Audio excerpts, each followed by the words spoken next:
Triple R regional ring రోడ్లోని 8 వరుసలుగా నిర్మించాలని లెక్కలేస్తారు అనమాట. వంతెనలు కూడాను 6 వరుసలతో నిర్మించాలని లెక్కలేస్తున్నారు. ఇప్పుడు రీజనల్ రింగ్ రోడ్లోని 4 వరుసల బదులుగా ఒకేసారి 6 వరుసలు నిర్మించాలని భావిస్తున్నారు అనమాట. ఇంటర్చేంజ్ స్ట్రక్చరల్ వంతెనలు అండర్ పాస్లు ఉన్న చోట మాత్రం 8 లైన్లతో రోడ్లు నిర్మించాలని నిర్ణయించారన్నమాట. ప్రధాన కార్వేజ్వే రోడ్డు 6 వరుసలుగా నిర్మించాలని ఖరారైతే వంతెనలు ఉన్న చోట 8 వరుసలుగా నిర్మించాలంటున్నారు అన్నమాట. ఈ మేరకు అన్ని డీజేలను కూడా మారుస్తున్నారు అన్నమాట. ఇప్పటికే రోడ్ల నిర్మాణం సంబంధించి టెండర్లు పిలిచి ఉన్నందున టెండర్ డాక్యుమెంట్తో కూడా వివరాలు మారుస్తున్నాం. టెండర్ పిలిచే నాటికి 4 వరుసలు మాత్రమే రోడ్డు నిర్మించాలని నిర్ణయించారు. ఇప్పుడు 6 ఆలోచనలు మారినందున అదే టెండర్ కొనసాగించేలాగా కొత్త టెండర్ పిల్లాలని అనుకుంటున్నమాట. త్రిబుల్ ఆర్ ఉత్తర భాగంలో 11 చోట్ల ఇంటర్స్టేషన్ నిర్మిస్తారు. జాతీయ రహదారులు, రాష్ట్ర రహదారులు క్రాస్ చేసే చోట ఈ నిర్మాణాలు ఉంటాయి. ఆయా రోడ్ల నుండి రింగ్ రోడ్డు మీదుగా, రింగ్ రోడ్ నుంచి ఆయా రోడ్లకు వాహనాలు మారేది వీలుగా లూప్ రోడ్లు కూడా అనుసంధానిస్తారన్నమాట. డాక్యుమెంట్లోని రింగ్ రోడ్లో 11 ఇంటర్చేంజ్ స్ట్రక్చర్లు, 3 వంతెనలు, 190 చిన్న వంతెనలు నిర్మించాలని, దీన్ని 8 వరుసలుగా నిర్మించాలని అనుకుంటారన్నమాట. ఇవే కాకుండా 3 నదులపై భారీ ఫ్లైఓవర్లు ఉంటాయన్నమాట. మూసీ నది మీదుగా వలిగొండ మండలం పొద్దుటూరు వద్ద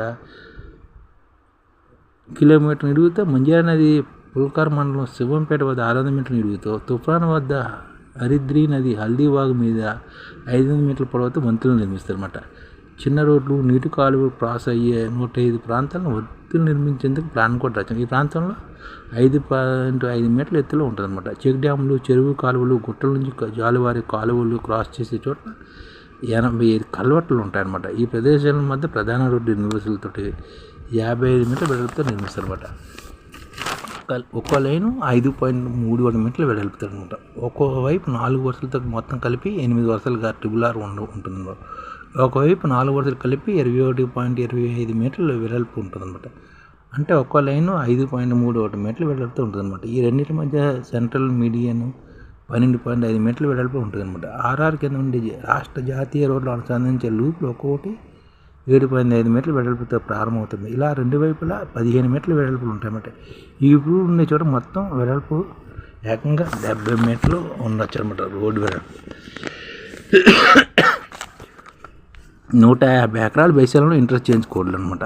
ఉత్తర రింగ్ రోడ్లో 11 చోట్ల జాతీయ రహదారులు త్రిబుల్ ఆర్ క్రాస్ చేస్తూ ఉంటారన్నమాట. ఆయా ప్రాంతాల్లో ఇంటర్చేంజ్ స్ట్రక్చర్ నిర్మిస్తున్నారు. 8 వరుసలతో నిర్మాణం చేపట్టి తాజాగా నిర్ణయించినందున ఈ స్ట్రక్చర్ భారీగా ఉండబోతున్నాయి. ఔటర్ రింగ్ రోడ్ కూడా 8 వరుసలు నిర్మించిన దాని మీద ఉండే ఇంటర్చేంజ్ స్ట్రక్చర్ ఇంత భారీగా లేవు. ఓఆర్ఆర్ సాధారణ జాతీయ రహదారి ప్రమాణంతో నిర్మించారు. అయితే regional ring road expressway ప్రమాణంతో నిర్మిస్తున్నారు. దీనిపై 120 కిలోమీటర్ల వేగం మించి అనుమతి ఉంటుంది. ప్రధాన క్యారేజీ కూడా దిగువ రోడ్లకి మారేటప్పుడు లూప్ల మీద వేగం 60 నుంచి 80 కిలోమీటర్ వరకు ఉంటుంది. ఓఆర్ఆర్ లూప్స్లో వేగ పరిమితి 30 కిలోమీటర్లు మాత్రమే. కారణం 60 నుంచి 80 కిలోమీటర్ వేగంతో మలుపు తిరగాలంటే లూప్ వ్యాసార్థంగా ఎక్కువగా ఉండాలి. దీంతో ఈ లూప్ కిలోమీటర్న్నర దూరం నుంచే ప్రారంభం అయ్యి వంపు తిరుగుతాయి అన్నమాట.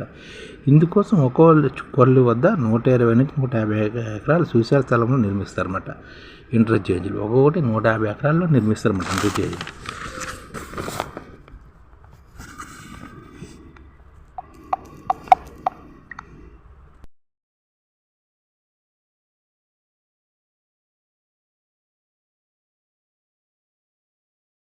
ఈ ఛానల్ ముఖ్య ఉద్దేశం ఏంటంటే, మన తెలుగు రాష్ట్రాల్లో 1 కోటి మందికి సంఘటిత రంగాల్లో ఏ విధంగా ఉద్యోగాలు ఇవ్వవచ్చు, కనీస నెల జీతం 30,000 వరకు ఏ విధంగా ఇవ్వవచ్చు, ఏ విధంగా చేస్తే ఉద్యోగాలు సృష్టించబడతాయో వివరిస్తూ ఈ ఛానల్ వీడియోలు వస్తాయి.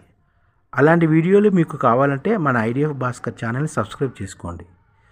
ఐడిఎఫ్ అంటే ఇండియన్ డెవలప్మెంట్ ఫోర్స్. ఈ వీడియోలు చూసిన తర్వాత మీకు నచ్చితే లైక్ చేయండి, మీ ఫ్యామిలీ మెంబర్స్కి షేర్ చేయండి, మరియు మీ ఫ్రెండ్స్కి షేర్ చేయండి. Thank you. నమస్కారం.